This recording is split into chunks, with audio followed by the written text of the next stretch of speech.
At the small seaside diner where the windows always smelled faintly of salt and coffee, the same quiet man took the corner booth every night at 7, ordering the same simple meal and eating in silence. His eyes fixed on nothing in particular, as if the ocean lived somewhere inside him, restless and distant, unnoticed by the families and tourists who filled the other tables with noise that rose and fell like waves. He never let anyone see it all. Mia was always the one assigned to him, the young waitress with careful steps and an apology already waiting in her eyes, who spoke softly and never lingered longer than needed, yet somehow noticed when his coffee cooled or when his hands trembled on the mug as the sky darkened outside, as if she sensed a quiet loneliness in him that mirrored the one she carried through every shift, with the steady weight of years she never spoke about aloud. Night was different before anything was said, because Mia dropped a glass of water at his table and it shattered with a sound too sharp for the calm room. And when she returned with another, her hand shook so badly that water sloshed over the rim and soaked the napkin beside his plate. Her whispered apology breaking as if it carried more than embarrassment, as if it carried the first crack of something she had been holding together for years. He finished his meal in uneasy silence and moved for the door. But before he reached the parking lot, she followed him out into the cool night air, her sneakers scraping the pavement as if they might betray her courage. And when she called out, "Sir," her voice sounded smaller than she intended, and when he turned, she forced the words out, through shaking breath, asking if he could be her child's father, for just one day only to pretend. The words broke whatever strength she had left, and tears spilled as she confessed that her daughter had never met her father, that tomorrow was the girl's 6th birthday, that the child had told her entire class Daddy was coming,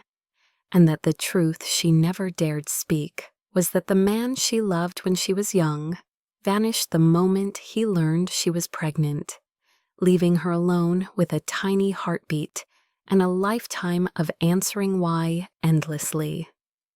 He stared at her as if she had asked him to step into a story that did not belong to him, and the answer came cold and fast as he said no,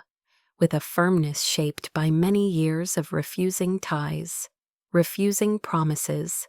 refusing anything that could shatter, and he told her that children deserved truth, not strangers in borrowed roles, and that she should find another way before turning back toward his car without looking at her again. The door of the diner banged open behind them then, and little Lily ran out onto the concrete with a paper crown slipping over her curls,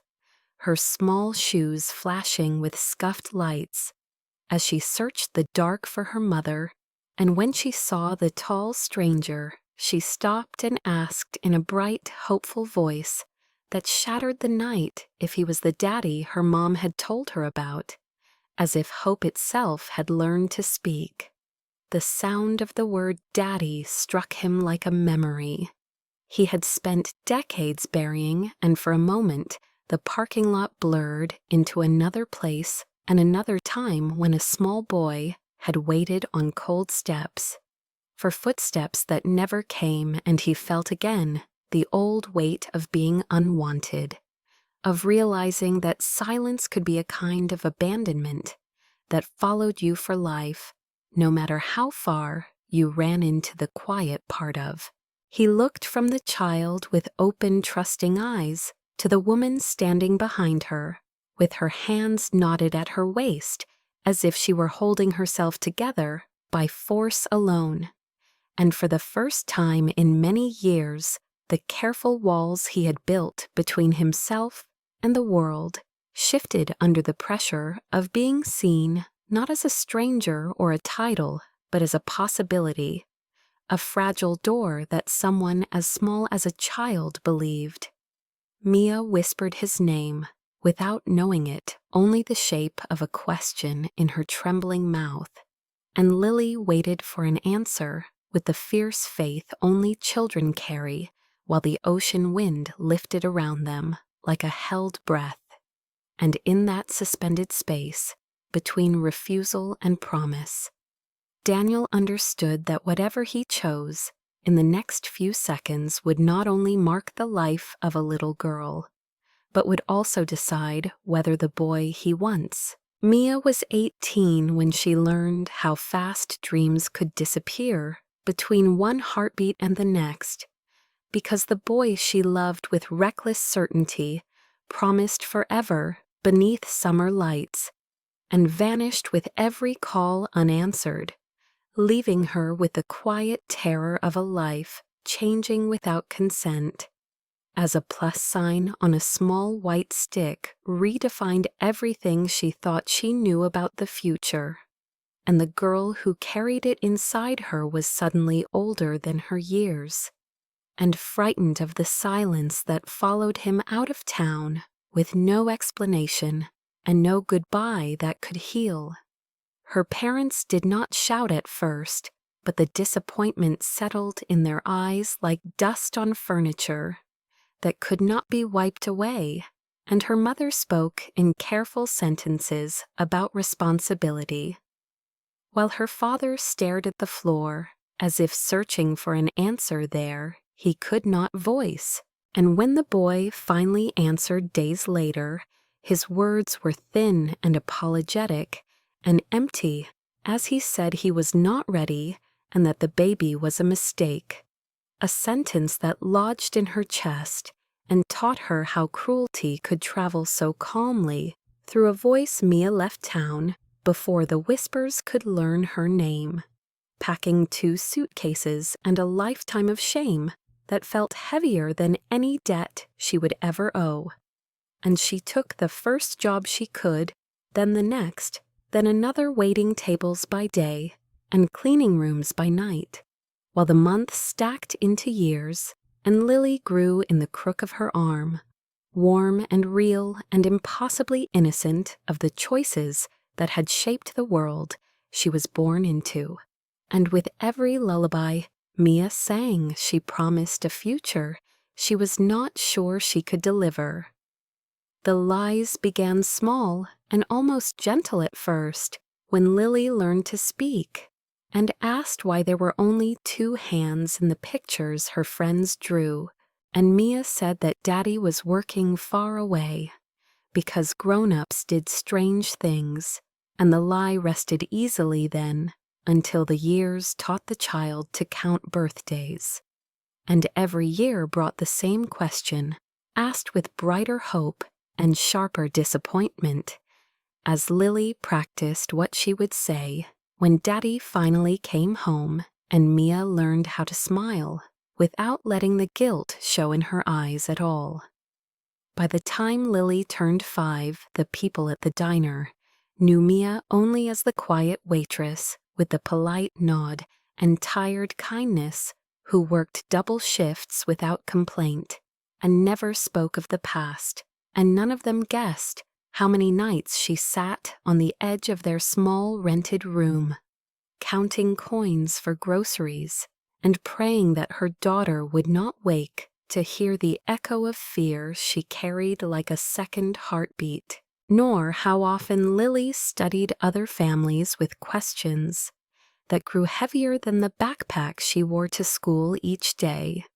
Every birthday became a test of how long a story could hold before collapsing, and Mia learned to decorate with bright paper and louder laughter to fill the space where the truth waited, telling Lily that Daddy sent love from far away and that next year would be different yet,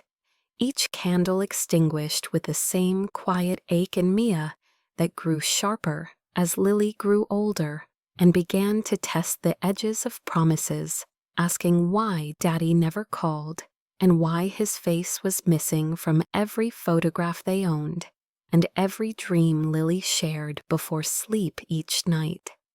The shame did not come only from being alone, but from the way the world measured single mothers in quiet glances and casual judgments,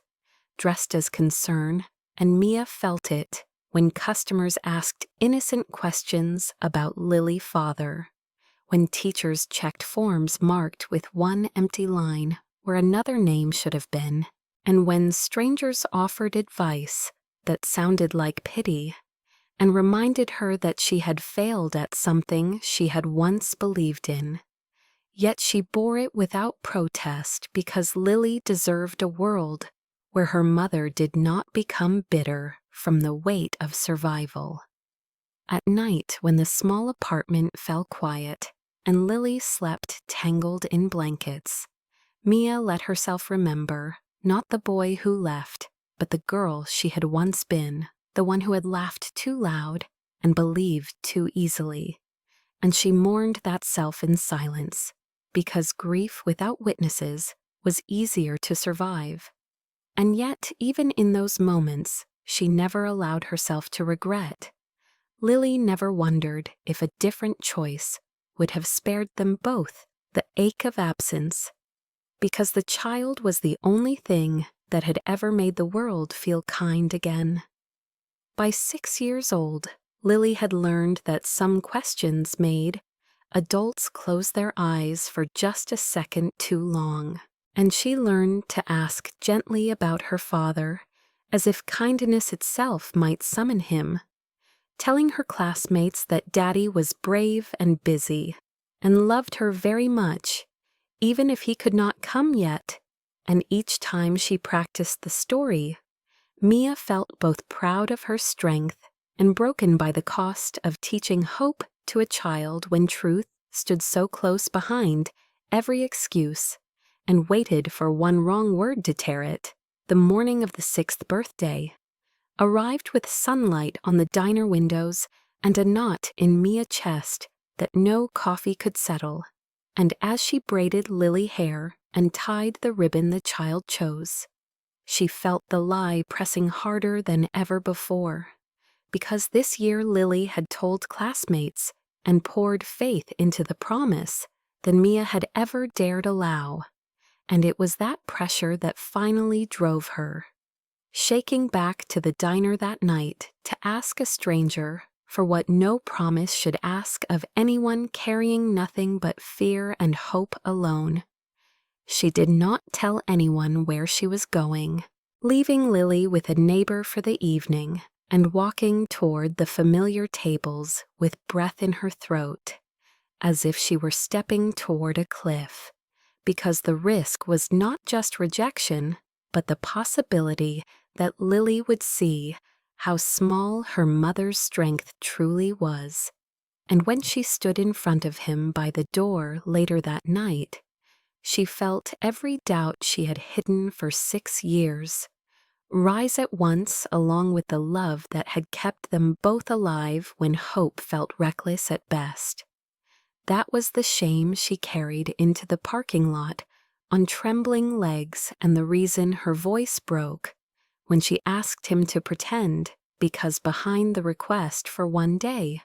stood 6 years of quiet endurance and every fragile promise she had ever made to the child who believed in her, without knowing how close the truth waited to shatter that belief. And even as she watched him turn away, the single hope she still held was not for herself, but that Lily might be spared the moment when children learn that some stories do not come true. Daniel learned early that fathers were men who left, or men who hurt, or men who did both in different orders, because the first sound he ever feared was not thunder or shouting in the street, but the heavy steps that echoed down the hallway of a small apartment where his mother went quiet and his hands learned to curl into fists before he ever understood why. And by the time he was old enough to recognize the smell of alcohol, he already knew when to hide and when to stand very still. so the anger might pass like a storm that only struck what dared to move. And in those early years he learned that promises broke easier than glass and returned in sharper pieces when stepped on barefoot. His mother tried to leave more than once, but returned each time with new bruises and softer apologies, until the night she did not come back at all, and a neighbor told him she had gone somewhere safe, without him, a lie that lived inside him like a question that never aged. And his father vanished soon after, leaving behind an empty chair and a silence that taught Daniel the world did not care what a boy needed so long as it kept moving forward without him. By 13, he worked wherever hands were needed and questions were not asked. By 16, he slept where the door locked and noise stayed outside, and by 18, he built his own rules from hunger and ambition and a refusal to become the kind of man whose shadow once filled a doorway and turned home into a battlefield that no one won. Success did not come with kindness, but with precision, and hours that swallowed days, until time became another tool he controlled, and money followed in numbers, large enough to change futures, but not large enough to buy back the small boy who once waited for footsteps that never returned. And when people praised him, they praised distance and discipline, and the cold ability to make decisions without shaking, not knowing that he built those traits from scars that never learned how to soften. The company grew, and so did his reputation for control and patience and power that came without smiles, and the world learned his name in articles that described vision and authority and relentless drive. But none of them wrote about how he slept with the light on, or how he flinched when glass shattered, or how he left rooms the moment voices rose above calm, because some reflexes lived beyond logic, and some wounds learned how to hide even when the skin closed over them. He watched colleagues marry and divorce and marry again, like seasons passing through lives that moved forward without asking him along. And when women drifted into his life, they left just as quietly, because he never promised more than the room they stood in, and never asked to be remembered once they were gone. And in that limit, he found safety from the one role he refused to imagine himself in at all, because fatherhood rested in the same place as failure and rage and departure in his mind. Children unsettled him, not with noise but with innocence, because they asked questions that truth could not always answer, and carried trust that adults learned to abandon. And he avoided gatherings where small hands reached for attention or promises were made, in bright voices that grew softer when reality arrived to replace imagination. And he told himself that staying apart was a kindness because he would not repeat what shaped him. And yet the oath he made to never become a father hid the deeper fear that he would become one without knowing how, to stop himself from destroying what depended on him most. The diner by the sea became his escape, because there no one asked personal questions, and the sound of waves erased memory better than sleep ever did. And there he learned the discipline of routine as shelter, where familiarity needed nothing from him beyond presence, and where the quiet waitress with tired eyes did not know his name and did not need to, because she only saw a man who ordered the same meal and drank coffee slowly, as if thinking about something far from the room they shared. He liked that she did not pretend to be anything more than herself, and that she did not look at him with calculation or hunger, but only with a soft attentiveness that reminded him of nothing and everything at once, and for months he returned for that absence of expectation, more than for the food itself, finding in the single booth a place where he could be unseen without becoming invisible to himself. When she dropped the glass that night, it unsettled him because it broke the pattern he relied on, and because the tremor in her hands looked like fear, not clumsiness. And when she followed him into the parking lot, he already sensed that whatever waited in her voice would intrude upon the careful isolation he guarded with discipline that others mistook for arrogance. The request struck him not because it was strange, but because it was anchored in the one role he had sworn never to approach, and his refusal sprang from reflex before thought could temper it, because he did not trust himself near beginnings, and did not trust the concept of what she asked him to perform, even in pretense. And he believed firmly that children deserved continuity, not stand-ins drawn from desperation and quiet lies made with love. Yet when the little girl ran out and asked the question that should have belonged to another man long gone, he felt the weight of two timelines collide in his chest, because the face that looked up at him carried hope without memory, and his own reflection rose from the depths of a childhood that never learned how to hope without calculation. In that moment, he understood that he had spent his life building power to control chaos, but had never learned how to touch faith without shattering it. And the fear that shaped his refusal was not the fear of responsibility, but the fear of becoming essential to someone who could be broken by his leaving, because he knew too well what waiting felt like when footsteps did not return. As he drove away that night, he told himself that refusing had been the only honest choice, and that stepping into another person's life under false conditions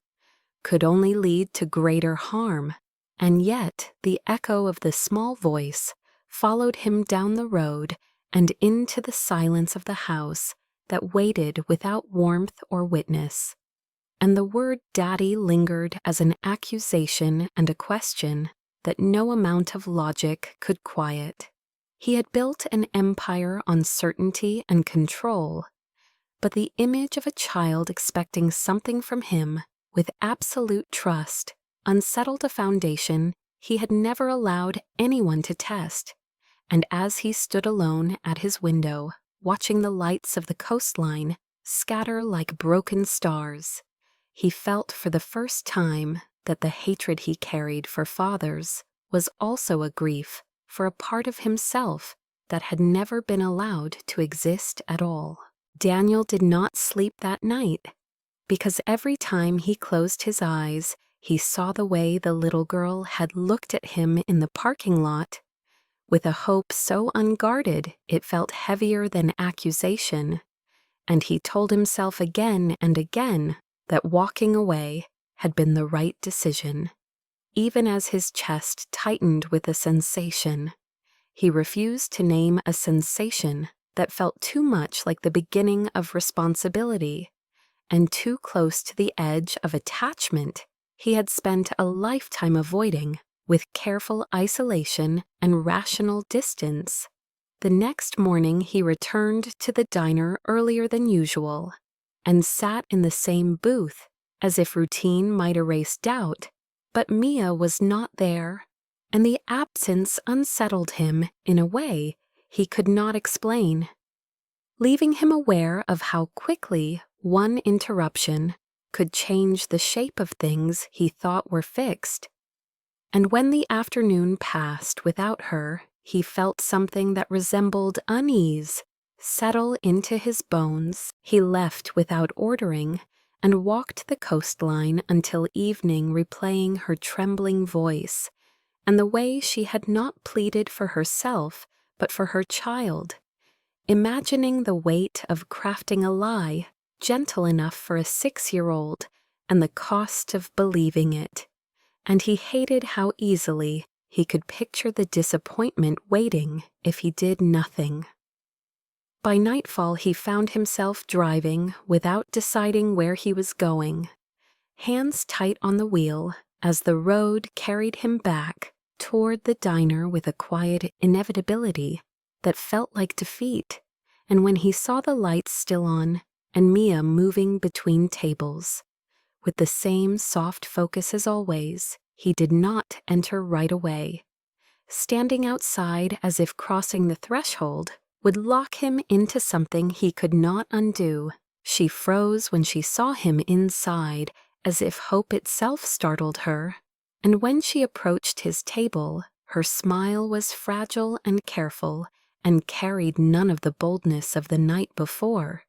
And he realized that nothing in her expression expected mercy. He asked a single question about Lily, and she answered with cautious honesty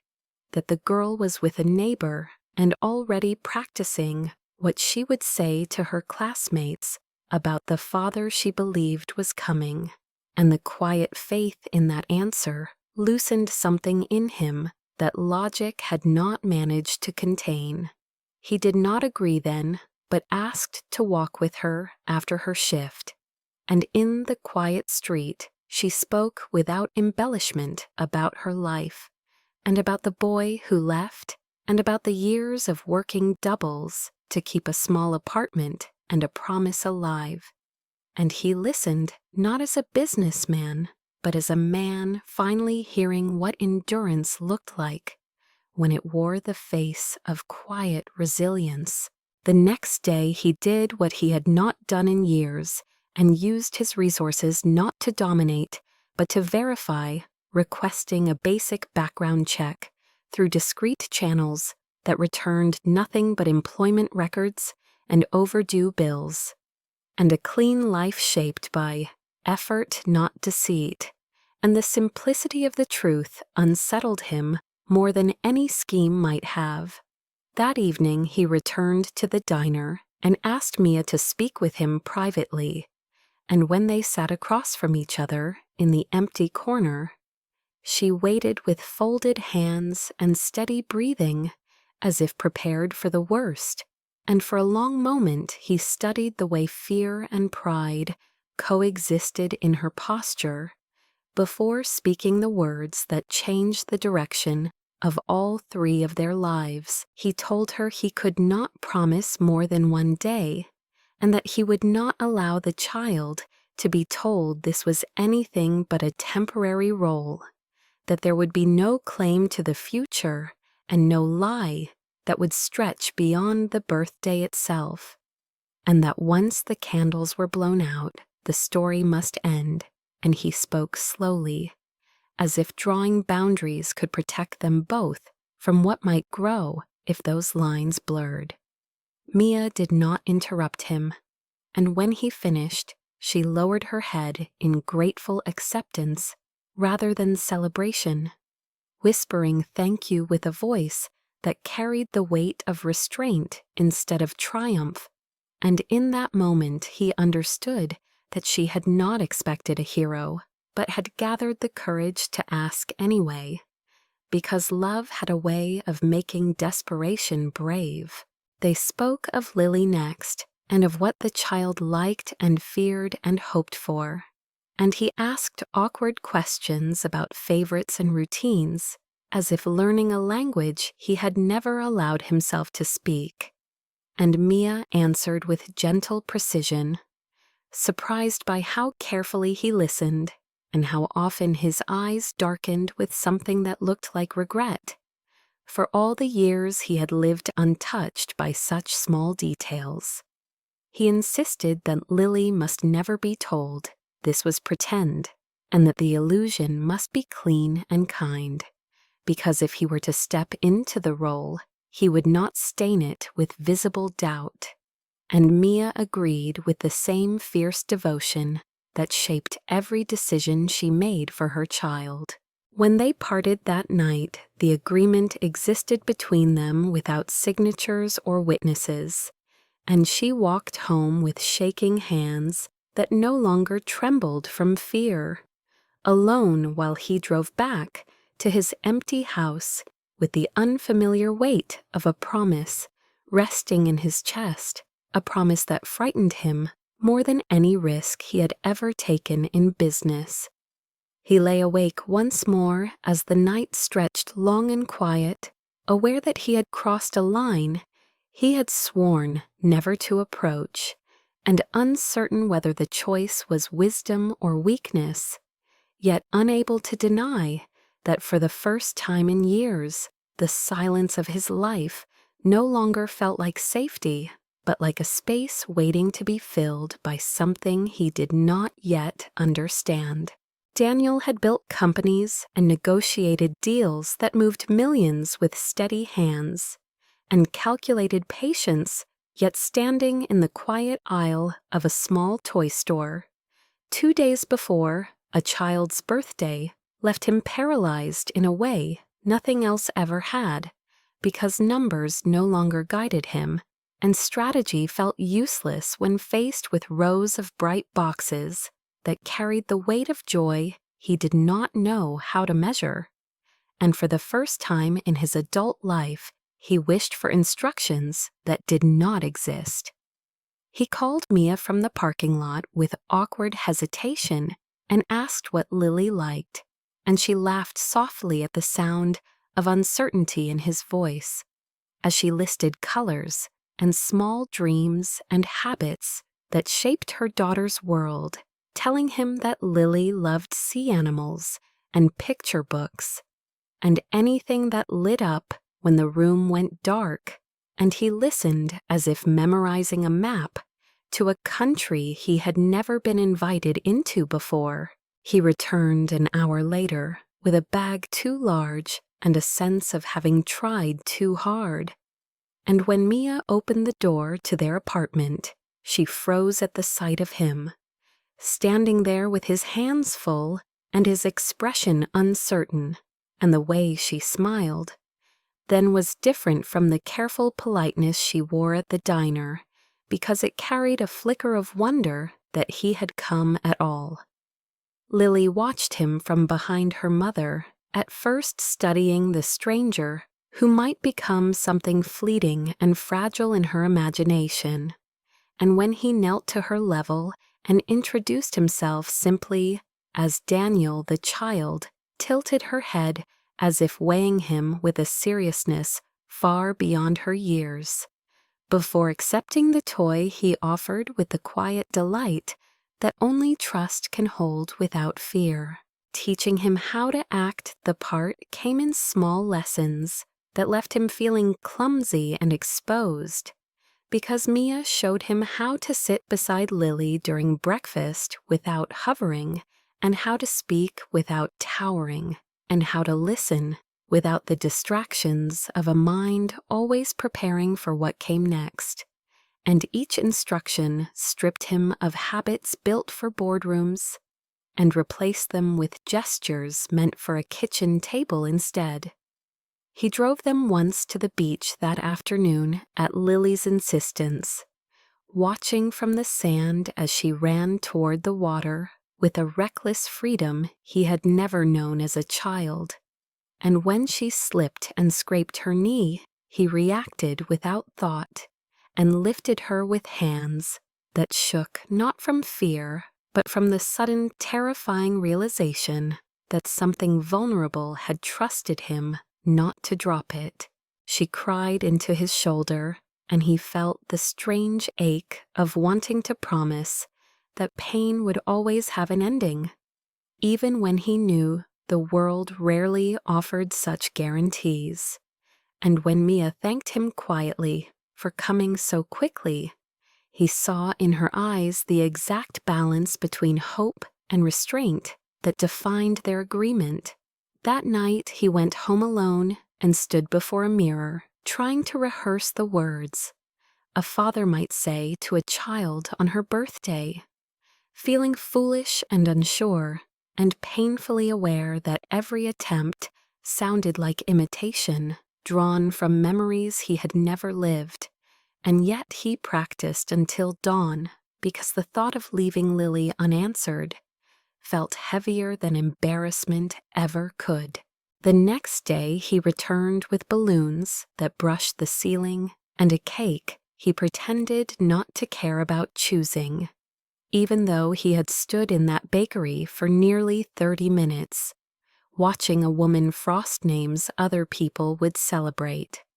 And when Lily saw the preparations, she clapped with joy and ran in circles until laughter replaced breath. And in that sound he felt a warmth he had not known since childhood, and realized how long he had lived without allowing himself simple joy at all.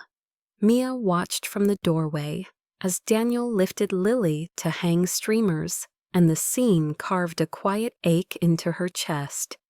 because she had never imagined that the stranger she approached in fear would move so easily into the space she had guarded for 6 years, and she felt something unfamiliar stir beneath gratitude, something that frightened her more than loneliness, because it hinted at longing she had not permitted herself to feel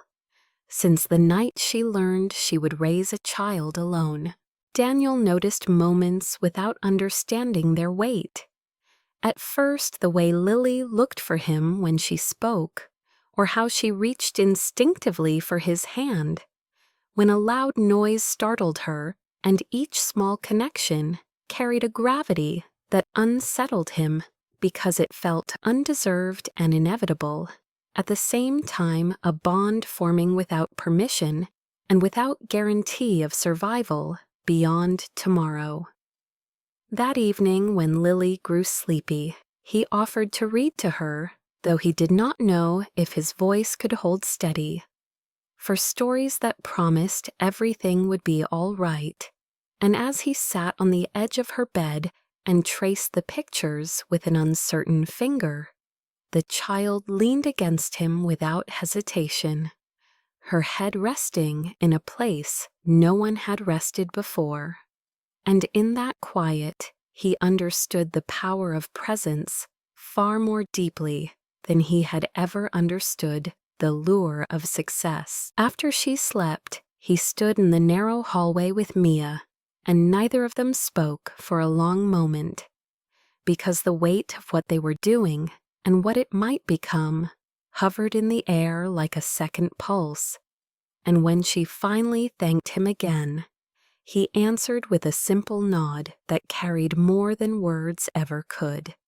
He left shortly after with the agreement unspoken between them that this gift had edges and that neither of them must pretend otherwise. Yet as he drove away, he noticed his hands no longer trembled at the thought of tomorrow, but tightened instead with a resolve he had not anticipated and a fear he could not quite name. The fear not of failure this time, but of how deeply a single child and a single woman could already matter in the space of 2 days. Alone in his house that night, he found that silence no longer felt like refuge, but like absence. And for the first time in many years, he allowed himself to imagine a future measured not in profits or control, but in moments where waiting might end with footsteps in the hall and laughter at the door. And that idea unsettled him more than any risk he had ever faced. Morning arrived with a soft ocean haze drifting through the open window of the small apartment, as if the world itself were holding its breath for what the day would bring. And Lily woke before the alarm with a sharp intake of joy, as she remembered what this day meant, scrambling from her bed and rushing to Mia with the breathless excitement only a child could carry without fear of disappointment, asking if today was the day her daddy would finally come, just like she promised. And Mia answered yes with a voice that nearly broke, under the weight of faith she was about to test in front of her own child. At the diner, Daniel arrived earlier than ever before, dressed in plain clothes. Instead of the quiet uniform of solitude, he usually wore his hands steady, despite the storm moving through his chest, as he sat alone in the booth and waited for a time that would no longer be measured only by the ticking of clocks, but by the arrival of something he did not yet know how to name. When Mia brought Lily through the door, the entire room seemed to shift, because the child ran ahead with a bright crown tilted over her curls and stopped when she saw Daniel standing, and for one suspended moment, the room waited with her, and then she smiled in recognition and ran into his arms with a certainty that left him no space to retreat, wrapping small hands around his neck and laughing as if this were the most natural meeting in the world. He lifted her without thinking, and the weight of her in his arms felt terrifying and perfect all at once, and Mia watched with her hand pressed to her mouth as reality stepped into the space once filled only by hope, and for the first time in 6 years, the story she had told on birthdays became something Lily could touch. They drove to the school together with Lily chattering in the back seat, as if she were afraid that silence might undo the miracle of his presence, telling Daniel which friends were bringing gifts, and how the teacher liked pink frosting, and where she would stand when they sang. And he listened with a focus that surprised him, because each detail felt like a contract he had not known he was signing with a small, hopeful voice that did not yet understand how fragile promises could be. At the school gates, the parents gathered in bright clusters, and children darted between them like sparks. And when Lily stepped out holding Daniel's hand, the child lifted it high with quiet pride, as if this simple connection were proof of a lifelong truth. And Mia felt her knees weaken with relief as she walked behind them into the classroom where decorations glowed in paper colors and sugar filled the air. The teacher greeted Daniel with polite surprise, and Lily introduced him without hesitation as her daddy and the word fell into the room with a sound louder than any music setting. Something in motion that could not be taken back. And as heads turned and smiles appeared, Daniel felt the strange pressure of being seen not as a stranger, but as a role he had once sworn never to inhabit. When the candles were lit and the children gathered close, the room filled with voices singing the song that marked beginnings with a ritual of flames and wishes. And Lily closed her eyes with solemn devotion before blowing. And when she opened them again, she searched only for Daniel and laughed when she found him watching her joy reflected in his eyes. Before he understood it had crossed his face at all, the teacher asked Daniel to place the first cut into the cake, and his hand hesitated only once before he did, realizing that the simple act of slicing sugar and sponge carried more meaning than any agreement he had ever signed in polished offices far from voices like these. When the party ended, Lily tugged at his hand and asked if he could stay with them for a while longer, and he said yes before he considered why. And they walked to the small park across the street, where children climbed and ran, and Lily demanded that he take the highest slide with her, as if he had always belonged there beside her. He watched her fearless ascent with a mix of awe and dread, because childhood looked so much like falling when you had never been held steady before. And when she reached the top, she waited for him with arms outstretched, in clear assumption that he would follow, and he did. because the cost of refusal in that moment felt greater than the fear of learning how to keep someone safe. Later, when Lily grew tired and leaned against him on the bench, her small head resting on his shoulder with absolute trust, he felt the echo of a thought that had not lived in him before the idea that this could be a beginning instead of an ending, and the realization frightened him with a sweetness he did not know how to defend against. Mia watched from a short distance with a careful heart, because every step of this day felt borrowed. Yet she could not deny the way Daniel's presence reshaped the space around her daughter into something brighter than it had ever been, and she wondered with quiet terror what would remain when daylight ended and the promise of one day reached its final hour. As the sun lowered toward the water, they returned to the apartment, and Lily fell asleep on Daniel's shoulder with frosting still faint on her cheek, and as Mia carried her to bed, she felt a heaviness and a gratitude collide in her chest, because she had given her child the one thing she had never been able to offer alone, and now she had to measure whether the gift would wound when it was taken back. Daniel stood in the hallway, listening to the slow rhythm of Lily breathing,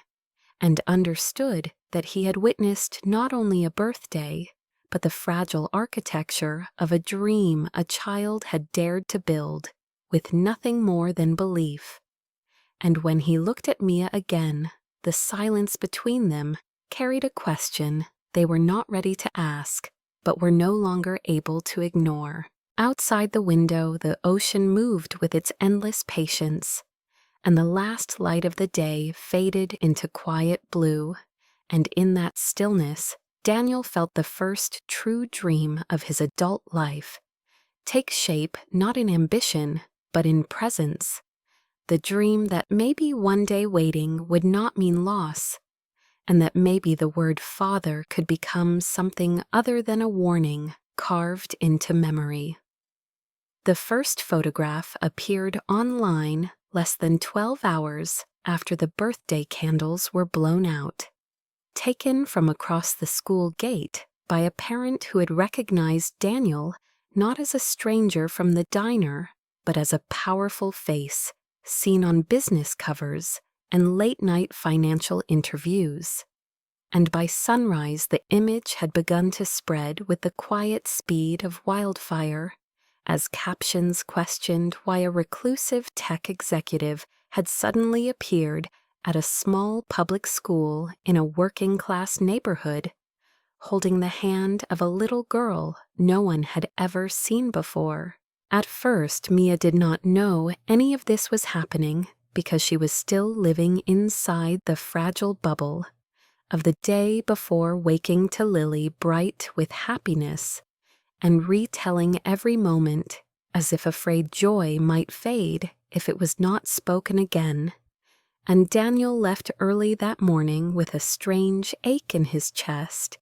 as if he had forgotten something essential, even though the agreement between them had technically been fulfilled. By mid-morning, the phones began to vibrate across the diner where Mia worked her shift customers, whispering over coffee and screens glowing with headlines that spoke of secret families and hidden lives and speculation dressed as curiosity. And when a coworker pulled her aside with wide eyes and showed her the photograph on social media,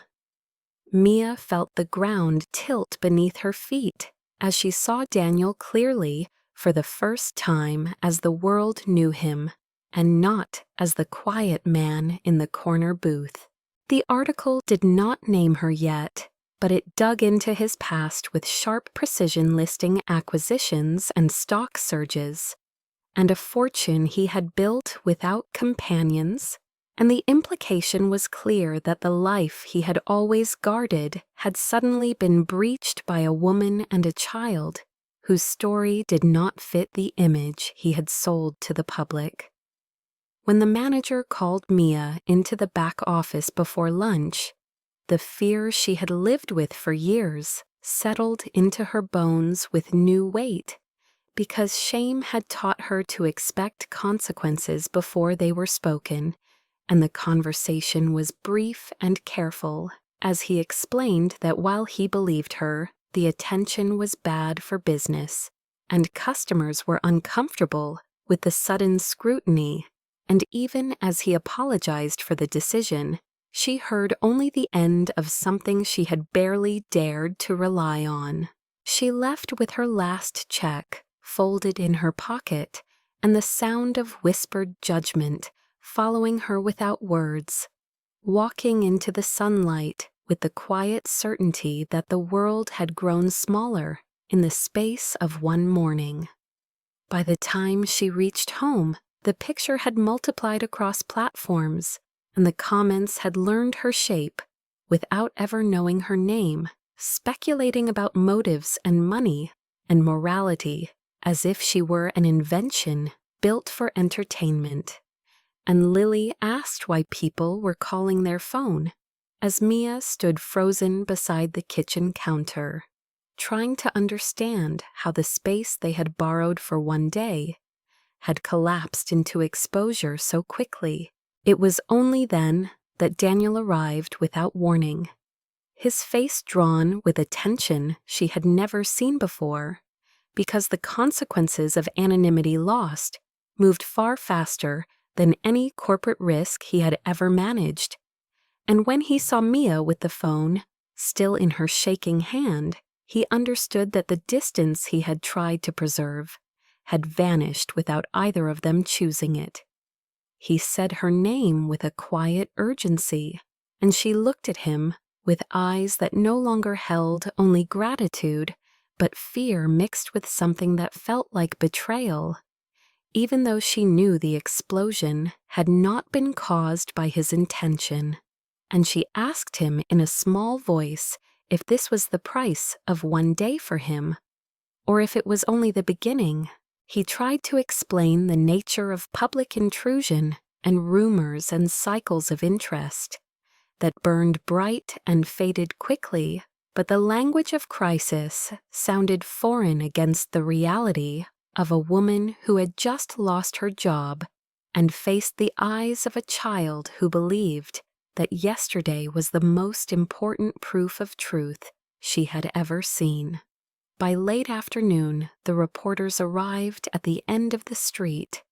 like a tide that had learned what to seek neighbors, pointing and whispering as cameras lifted, and Mia pulled Lily indoors, with a heart that beat in her throat, because the world that had always judged in silence had now learned how to shout her story into the air for strangers to dissect. Daniel called his legal team with clipped clarity and instructions that fell easily into place. Because power had always been a language, he spoke fluently when control was threatened, and within hours statements were prepared and vehicles positioned at the edges of the block to keep distance between a child and a crowd that cared only for spectacle. But shame does not need cameras to deepen, because it learns quickly how to grow in isolation. And that night, as Mia sat on the edge of Lily's bed, listening to her sleep, she felt the familiar weight of judgment return from a direction she could not outrun, the old echo of being 17 and pregnant and watched in silence by people who believed they understood her without ever asking who she was. She knew now who Daniel truly was, and the knowledge felt unreal against the memory of the man who had sat in a quiet booth and listened while she spoke of her child without judgment. And with that understanding came a new terror, that she had not chosen him as a stranger, but had unknowingly stepped into the gravity of a world that devoured privacy and repaid vulnerability with exposure. The next morning, Lily asked why she could not go back to the diner with her mother, And Mia answered with careful softness that sometimes grown-ups change their work, just like seasons change the weather. And Lily accepted the answer with simple trust, because children often understand change more easily than the adults who pretend control. From the edge of the room, Daniel watched the exchange with attention that cut deeper than any financial crisis, because he saw with painful clarity how close the consequences of his life had come to the one small world Mia had protected through sacrifice. And for the first time he questioned not whether he could protect someone, but whether being near him would forever place them in danger. The online voices grew louder as afternoon returned with new articles and sharper theories. And when Mia stepped outside to take out the trash, a neighbor she barely knew looked at her with curiosity, thinly veiled as sympathy,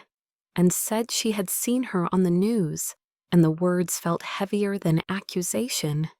because they reduced 6 years of quiet survival into a single headline. That night, Daniel stayed in the car parked across the street, not daring to cross the space between them without invitation, because the line he had once drawn so clearly had now been redrawn by thousands of strangers, without either of their consent. And inside the apartment, Mia watched the street from behind the curtain with the unbearable awareness that the shelter she had built from routine had been stripped open by a truth she never chose to reveal. Neither of them slept as the noise of public curiosity pressed inward from every direction, and by morning both understood that the cost of a single day had not yet finished unfolding, and that the world outside would not easily release the story it had claimed. The man who had vanished 6 years earlier returned without warning on a gray afternoon when the reporters had finally thinned and the street felt deceptively quiet again, appearing at the edge of the block with a confidence that did not belong to someone who once fled responsibility. And Mia recognized him before he spoke, because memory keeps certain faces sharper than time ever could, especially the ones attached to pain that never learned how to heal. He looked older now, but not wiser, his smile careless and hungry, in a way that made her blood run cold as he called her name like they shared a history he had the right to claim. And in that single sound, 6 years of buried fear rose into her throat. He said he had seen the news, and that it was funny how the world worked, how a quiet girl from nowhere could end up in the spotlight beside a powerful man. And he laughed as if that coincidence belonged to him in some unspoken way. Mia stepped back instinctively and asked him what he wanted, and he answered without shame that he wanted his daughter and the money he believed came with her, because now the world knew she existed, and the man beside her had a fortune that could change everything for him. Lily watched from behind the doorframe with a confused frown as the stranger spoke, holding a stuffed sea turtle close to her chest as if it were a life vest in sudden water. And when Mia moved to block the child from view, the man smiled wider and said that he came only to talk, and that if she did not listen, he would take other measures. Terror moved through her with a speed she did not have language for, and she told him to leave before she called the police,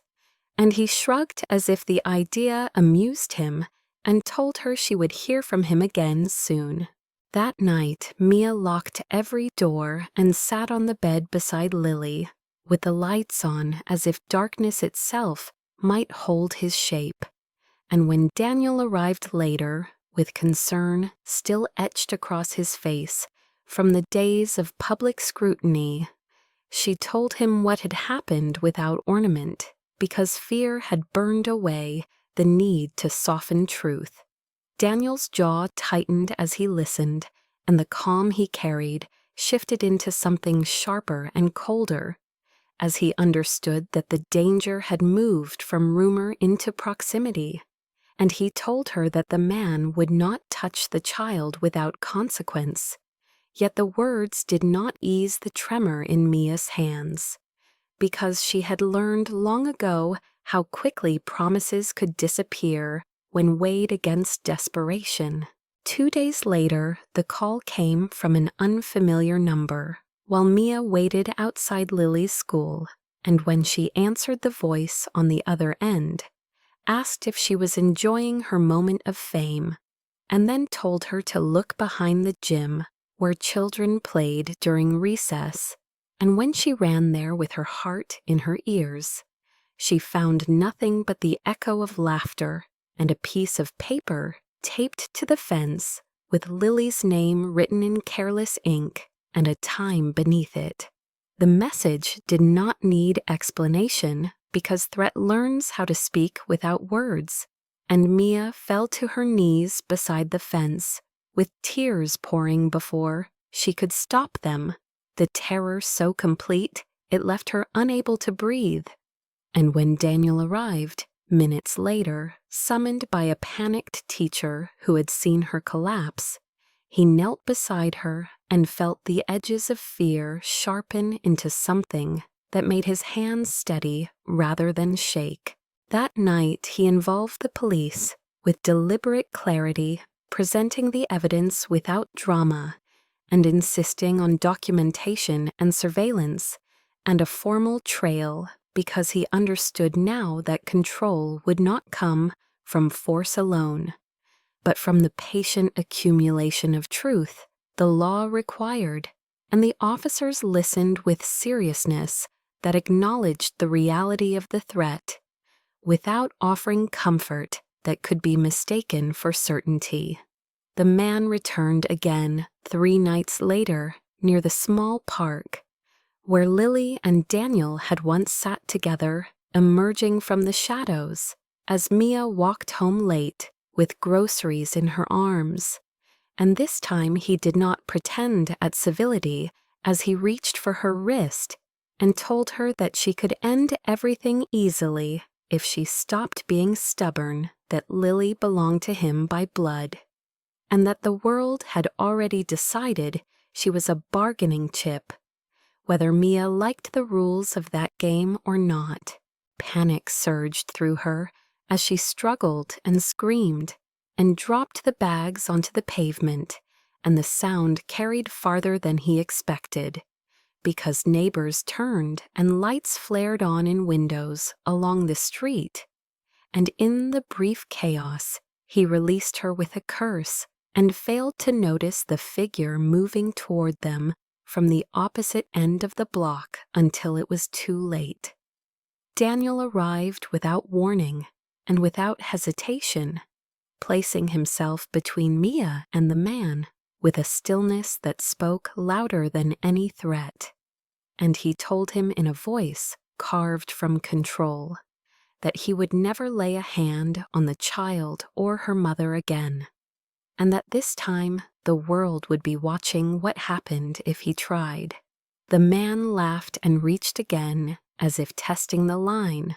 but the sound of sirens rising nearby changed his expression, and he stepped back with a look of calculation instead of apology,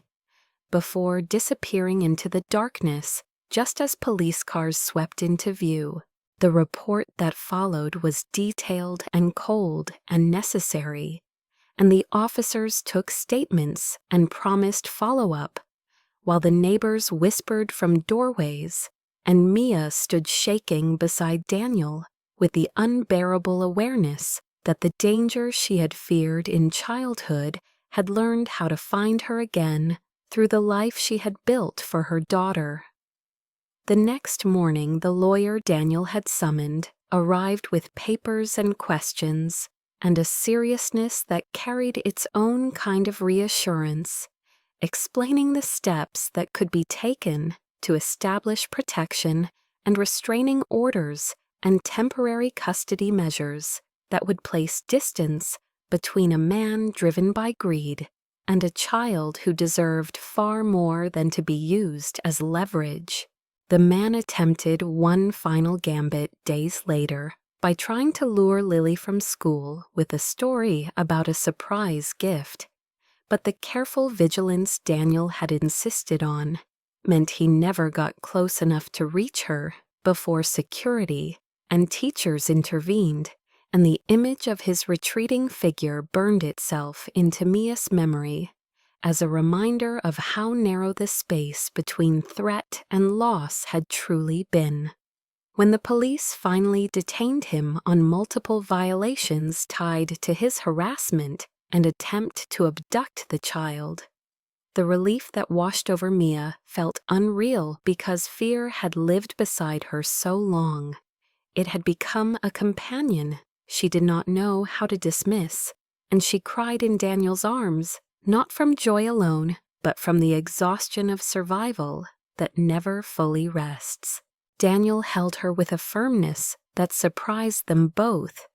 because it carried no pretense this time, only the shared understanding that the shadow they had been running from had finally been forced into the light.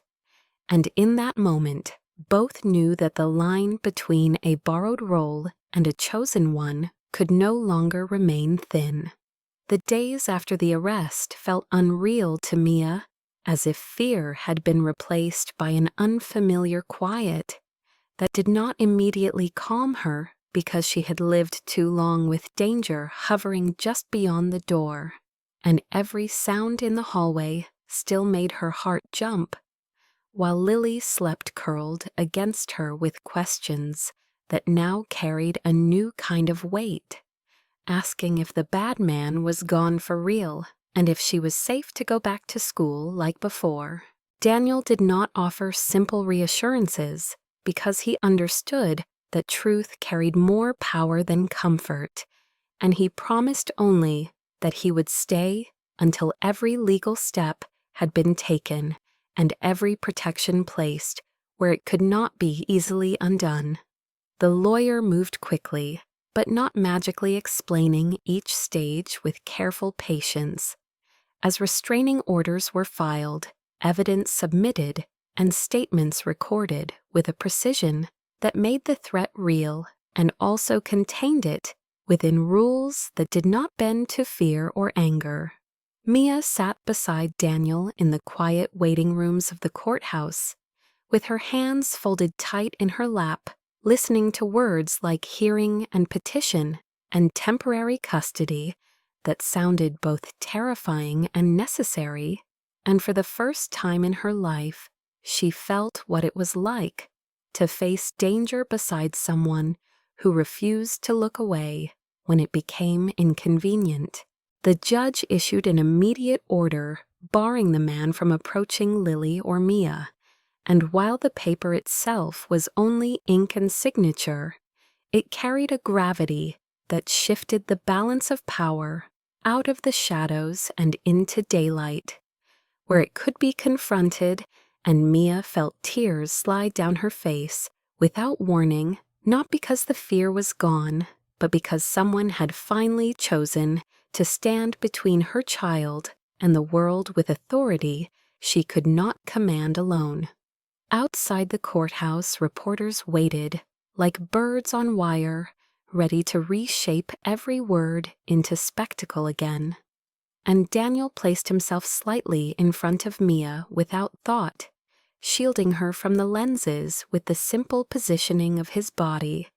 as if that small angle could return her privacy by force of will. He said nothing to the cameras and said everything with the refusal itself, and the silence frustrated them more than any statement could have. That evening he stayed in the apartment rather than returning to his empty house, sitting at the kitchen table while Lily drew pictures beside him as if this arrangement had always existed. And when she asked if he would read to her again, he answered yes without hesitation, discovering that the word no no longer rose as easily to his lips where she was concerned. Mia watched the scene from the doorway, with an ache that was no longer only fear, but something richer and far more dangerous to her heart, because she had learned to survive without leaning on anyone, and now she felt what it meant to rest against a promise that might endure. The lawyer returned the next day with news that the man would be held pending further proceedings, and that the attempt to abduct Lily had left little room for negotiation. And though nothing could be undone in a single stroke, the path forward was now shaped by law rather than threat, and Daniel listened with a focus that turned strategy into quiet guardianship. Weeks passed with a vigilance that slowly gave way to routine again as Lily returned to school under watchful protection, and Mia found temporary work through a friend who did not ask questions and did not gossip. And in those ordinary days, Daniel remained present with a steadiness that did not announce itself but shaped every small moment with reliability. He did not need to say he was protecting them because the proof appeared in the way he checked the locks each night and waited outside the school gates without drawing attention and answered every call, no matter the hour. And Mia began to trust, not because she wanted to be saved, but because he never asked her to give up her strength in exchange for his. One evening, as they walked back from the grocery store together, Lily skipped between them, holding both their hands with a careful seriousness that made them smile despite the heaviness that still lived beneath daily life. And when she stumbled, Daniel lifted her easily, and the simple act carried no fear at all, this time only instinct and resolve. Later that night, after Lily had been tucked into bed, he stood in the small living room with Mia, while the hum of the refrigerator filled the space between words. And he told her quietly that he would continue helping with the legal process until it reached its end, whether she asked him to stay or not, because he had chosen to be involved and did not intend to vanish, simply because the hardest moment had passed. The admission mattered more than any declaration of power, because it was framed not as obligation, but as presence freely given, and Mia felt her guard loosen without fully falling. Because 6 years of solitude do not fade in a single night, days turned into a month, and the court extended the protective orders as the investigation unfolded, each update arriving with the slow certainty of real consequence rather than the hollow promise of quick rescue. And Mia learned in quiet increments that safety did not always arrive as a dramatic event, but often as a sequence of choices that held steady when the fear tried to return. Daniel continued to stand beside her through each update and each anxious night, never pressuring her to define what he had become to them, yet never allowing doubt to erase the fact that he had stepped into a role with a gravity he once swore to avoid. One evening, Lily asked with simple seriousness if Daniel was still her daddy, now that the bad man was gone, and the question hung in the air like a fragile bridge between hope and definition, and Mia held her breath, waiting for a response she did not control. Daniel knelt in front of the child and answered with careful honesty that shaped rather than shattered trust, telling her that he cared about her very much, and that he would stay and keep her safe as long as she needed him. And Lily accepted the answer with a nod that carried more faith than doubt, because children often recognize truth in the presence that remains, rather than in the words that promise. In that moment, Mia understood that the line between pretending and becoming had already blurred beyond recognition, and that Daniel had not only stood up to danger, but had stood up to the part of himself that believed he was unfit for belonging. The man who once believed fathers only shattered now found himself shaping something whole with patience and intention, and even as uncertainty remained in the future, the present had already been transformed by the simple, unwavering choice to stay. The quiet that followed danger felt different from the silence Mia had always known, because it no longer meant waiting alone for the next thing to break. And yet she felt the need to create distance, as if fear still lived inside the walls, and might be awakened if she trusted the calm too deeply. And for days she moved through the apartment with careful politeness toward Daniel, grateful for his presence, yet terrified of what his staying meant for the life she had taught herself to survive without leaning on anyone. Daniel noticed the shift immediately because he had learned to read the smallest changes in the set of her shoulders and the rhythm of her breath. And though he did not press her with questions, he felt the gravity of her withdrawal, like a door closing just as he was learning how to knock. One evening, as Lily fell asleep over a picture book sprawled across the couch, they carried her to bed together, and in the hush of the hallway, Mia stepped back from Daniel's hands with a softness that still signaled retreat. And the distance between them carried more weight than any argument would have. When she finally spoke, it was not with anger, but with fear that sounded almost like apology, as she told him that she could not afford to keep living inside borrowed safety, that his world was too large and too bright and too dangerous, and that she had already seen how quickly it had exposed them once, and she could not allow her daughter to live inside the shadow of a man whose life would always invite storms. Daniel listened without interruption and without defense, because the words struck the very doubts he had never admitted aloud. The fear that his presence did not simply offer protection, but also carried risk that would never truly sleep while he remained near them. She told him she loved what he had done for Lily, and would never forget the way he stood between danger and their small world without hesitation. But that love like that demanded more than gratitude. It demanded a future she was not sure she was brave enough to imagine with him, and she could not mistake safety borrowed for safety chosen. He felt the old instinct to step back then, to retreat into the familiar territory of withdrawal, where control replaced intimacy, yet something in Lily's sleeping breath from the other room steadied him where ambition never had, and he answered her not as a man of power, but as a man afraid of becoming what he had once hated most. He told her that he had spent his life running from the idea of fatherhood, because it had been carved into his childhood as violence and abandonment,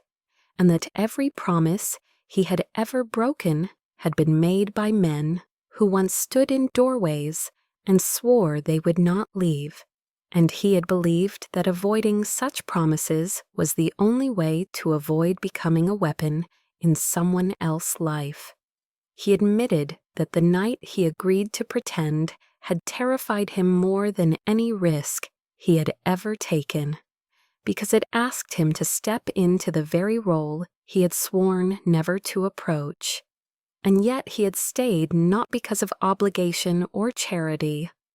but because he had felt something he had denied for decades begin to wake in him when Lily looked at him without fear. Mia watched as he spoke and saw not the man the world named in headlines, but the boy he had once been standing alone with a truth he had never been taught to say aloud,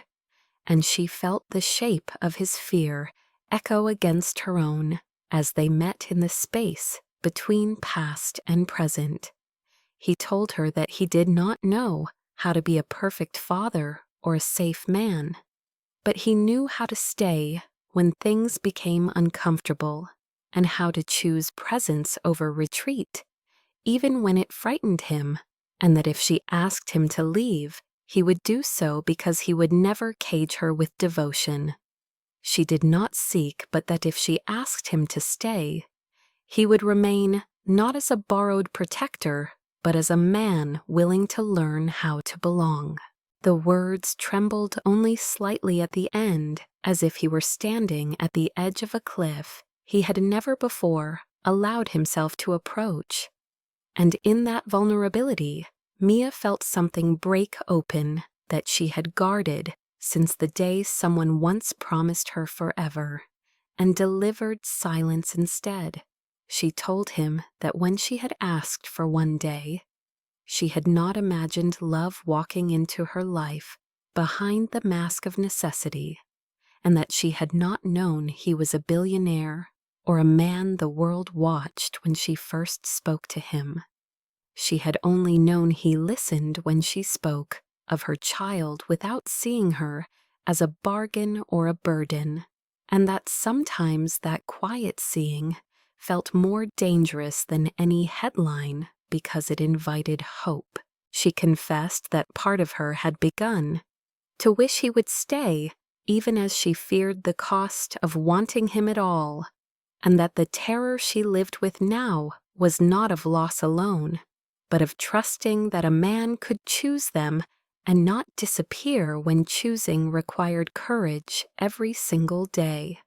Daniel stepped closer then, with deliberate care, as if crossing not a room, but a boundary of years, and he told her that he did not become Lily's father because he was perfect, but because he had chosen to stand where she once stood alone, and that every day since had taught him something about strength he had never learned from power or success.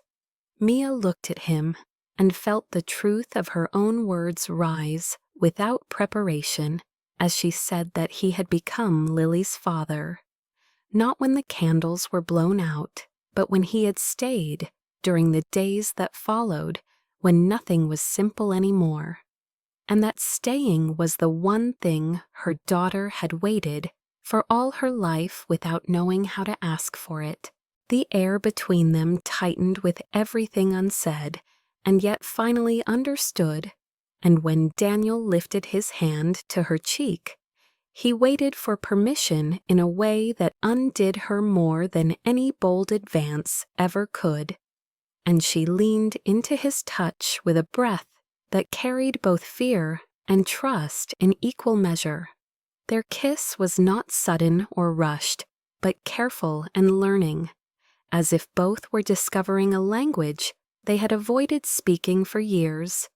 And when they finally parted, the world felt quieter. Not because danger had vanished, but because they had chosen to face it together without pretending they were unafraid. In the days that followed, the tenderness between them grew with the same patient steadiness that had reshaped their lives through crisis and calm alike,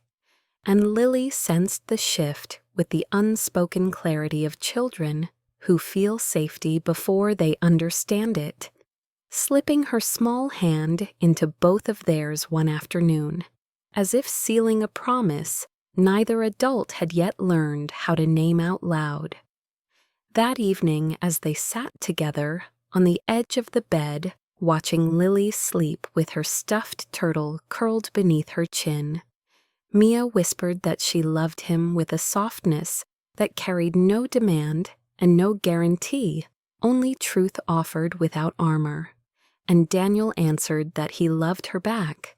with the same quiet certainty, understanding at last that love was not a risk to be controlled,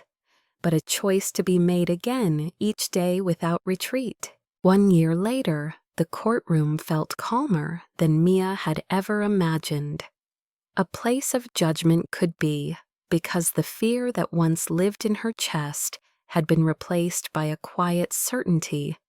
she had learned through months of steady presence and ordinary days that rebuilt trust grain by grain. And when the judge spoke the final words that made Daniel Lilly legal father, the sound did not roar.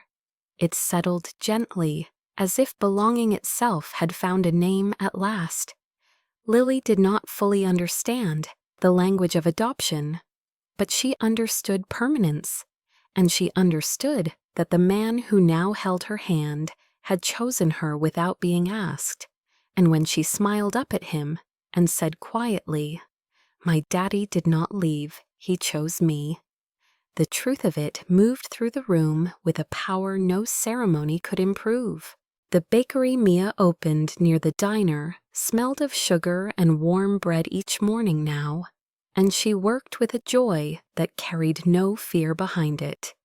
greeting familiar faces with the steadiness of a woman who no longer apologized for surviving.